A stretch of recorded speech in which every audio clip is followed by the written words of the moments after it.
Islamic talk for only all of you. দানে কখনো ধন কমে না, ক্ষমায় কখনো ক্ষমতা কমে না, নম্রতায় কখনো মর্যাদা কমে না। কেউ গালি দিয়েছে, চুপ থাকুন। কেউ কষ্ট দিয়েছে, ধৈর্য ধারণ করুন। কেউ ধোঁকা দিয়েছে, চুপ করে সহ্য করুন। আল্লাহ তাআলা অবশ্যই যাজা দিবেন। পাপের নগদ শাস্তি হলো ইবাদতের মধ্যে বারবার মনোযোগ হারিয়ে ফেলা, ইচ্ছা থাকা সত্ত্বেও ইবাদত ছুটে যাওয়া, সময়ের কাজ সময়ে করতে না পারা, মনে অস্থিরতা অনুভব করা, মানসিক শান্তি বিনষ্ট হওয়া।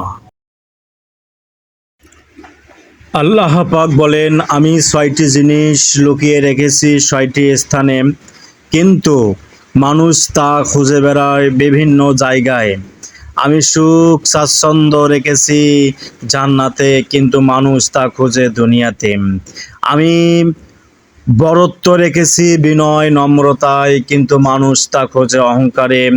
আমি সম্মান রেখেছি শেষ এবার রাতের ইবাদতে, কিন্তু মানুষ খোঁজে সম্মান, খোঁজে ক্ষমতায়। আমি দ্বীন ইসলামকে রেখেছি ক্ষুধা দারিদ্রতা ধৈর্যের মাঝে, কিন্তু মানুষ তা খোঁজে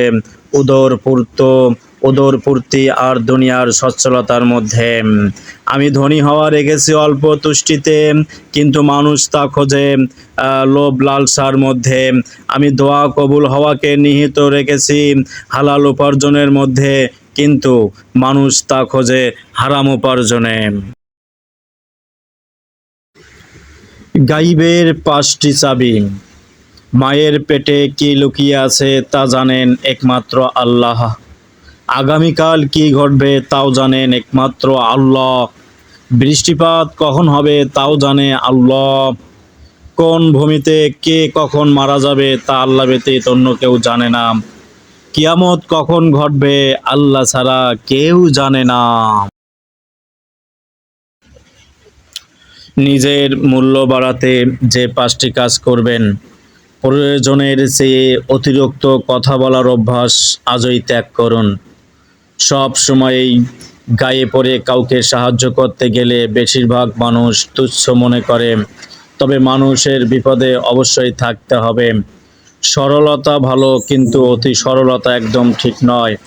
যার কাছে আপনার কোনো মূল্য নেই তার কাছ থেকে দূরত্ব বজায় রাখুন। অতি মূল্যবান কথা, সাহায্যকারী কখনোই ঠকে না, আর হিংসাকারী কখনোই জেতে না।